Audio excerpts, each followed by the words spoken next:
Hey everyone, it's Jen with Spirited Saturdays, and today we're talking about stopping yourself in the middle of a bad decision, of an impulsive decision.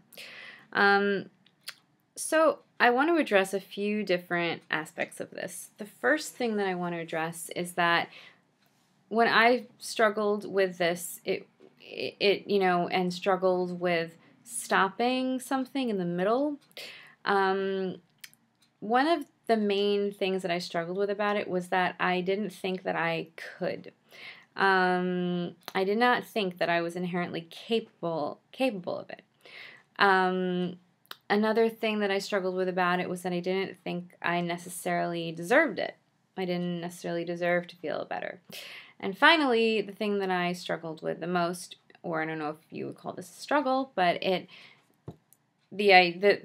the fact of the matter is that at the time I believed that I actually preferred the bad feeling, which may sound, you may think, why would you prefer the bad feeling? But the bad feeling, the bad sort of the negative urge, impulse served a purpose. So, sometimes it's hard to convince yourself to try to get out of that moment. Now or out of the spiral. So there are things that will make you feel differently. Whether you want to feel differently, whether any of those things that I just said apply to you or not, regardless of whether you feel you're worthy or whether you feel you can or whether you feel that you prefer the bad stuff, the stuff that I'm going to mention to you will have an effect. The reason it will have an effect is because it will zap you out of a moment and literally just change your focus so that your body reacts to something different, its attention is diverted, and it will affect the moment. It will take you out of that.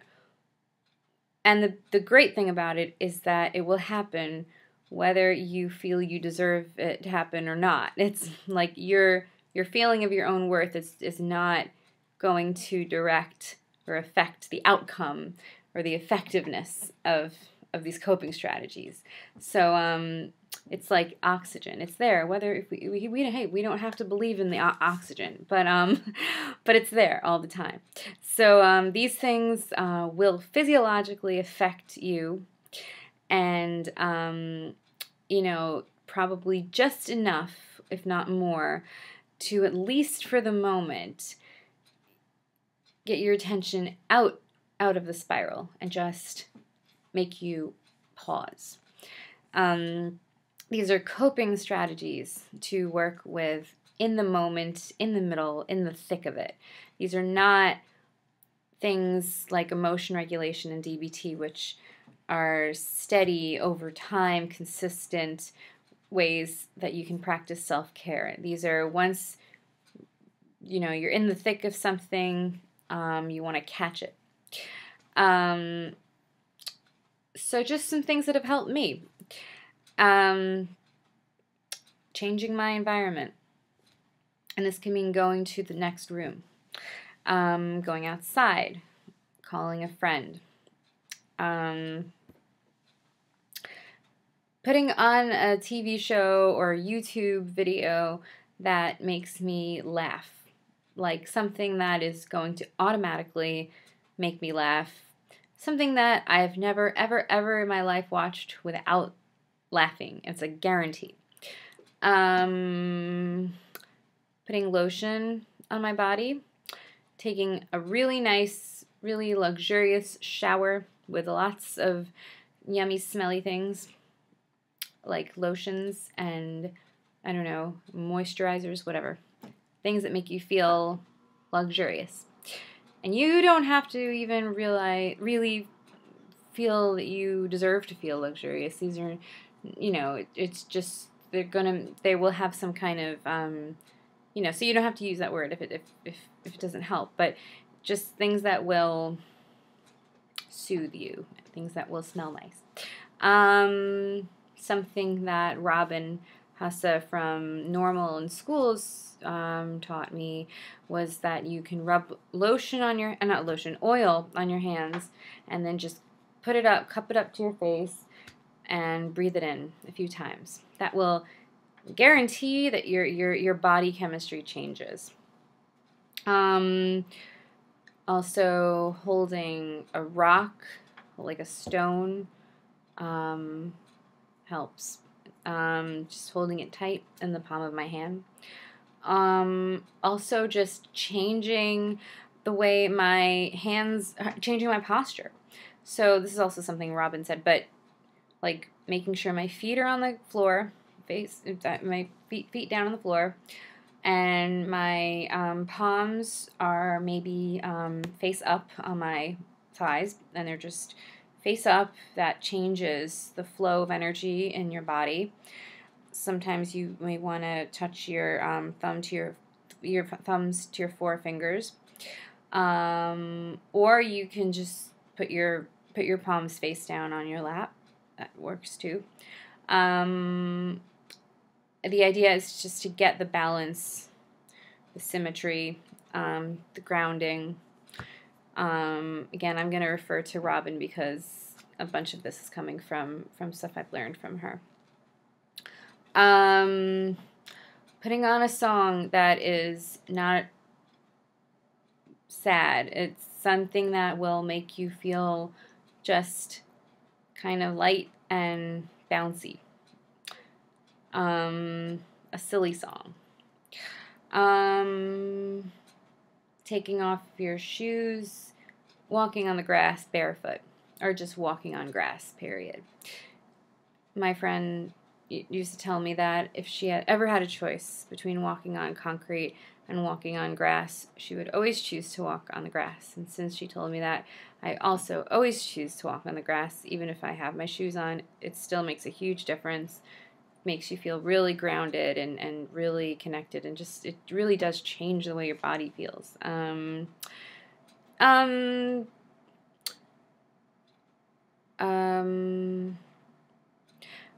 Okay, writing a letter to somebody, helping somebody in some way, like noticing that somebody needs some help and going to do something that you can really do that's very simple to help them.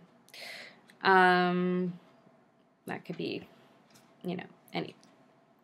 Putting on makeup if you're, well, not to discriminate gender-wise, you put on makeup if you're a guy or girl, but I'm thinking specifically women about this, but even for guys, making yourself feel better, making, getting dressed in clothes that make you feel good. Those are some things. Those are some things that have helped me. I think often with me, I have had to visualize myself there before I could get up the courage or the nerve or the, to get myself there. Because again, it was this lack of belief. A lack of belief that I was worthy of being there, that I could do it. I really believe that I couldn't. I wasn't able to. Like, even if I did it like once, I would be faking it. But the cool thing, and this is another DBT thing, well, I don't know if I mentioned that before, or it was referring to some dialectical behavioral therapy before, is that you can act as if. So you can act as if you, well, this isn't exactly DBT, this is a little spin-off, but you can act as if the thing that you would like to help you is going to help you. You can act as if you believe it's going to help you. You don't even have to believe it. It's just you're just giving yourself a chance. Visualizing being there helps, because often I had trouble going from here to there, getting myself out of the moment. I lacked incentive, I lacked motivation, I lacked the will to do it. So often visualizing myself already there has helped me. At the same, and doing it repeatedly so that you eventually begin to believe it and becomes natural to you, and you will prefer it. You begin to prefer feeling better. You begin to prefer feeling better because you're noticing how it's helping you, and you begin to prefer that. You're noticing how much better life can be when you feel, when you're out of the cage. And the more you do it, the better you feel, and the more opportunities, the more aspects of life open up for you, and you genuinely begin to prefer it, so you genuinely begin to want to get yourself out of the spiral and want to plan for getting yourself out. This takes practice. You can also really, and I highly suggest really working on your beliefs about yourself. Why don't I believe that I deserve? And this is not, obviously this may not apply to you, but on any point on the continuum, you can work on your beliefs about your worth, your beliefs about your ability to better yourself, to get better, your beliefs about your just your desire to get better. What is sickness? What purpose is sickness serving you? And how can you free yourself of that? And how can you redirect it to getting something far greater and broader and more beautiful and more rich out of recovery?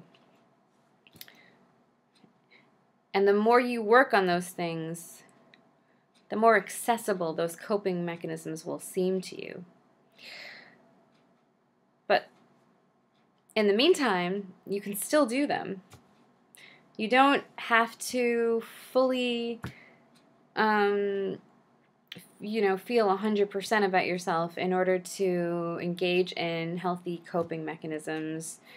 There's really no prerequisite for that.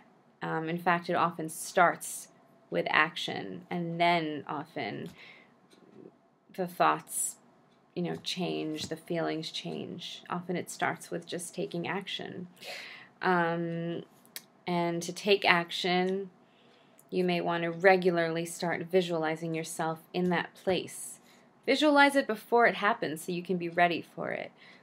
So visualize yourself in that other room, or watching something ridiculous on television, or going and walking on the ground, barefoot. Visualize these things regularly for yourself so that when you're having a hard moment, they will be much more within your reach. You will kind of wire yourself to kind of go, oh, this feeling is starting to creep in. What do I do when it creeps in? Oh, I go to the grass. I go for a walk around the block. Oh, I call this person. So these are patterns that you can create for yourself.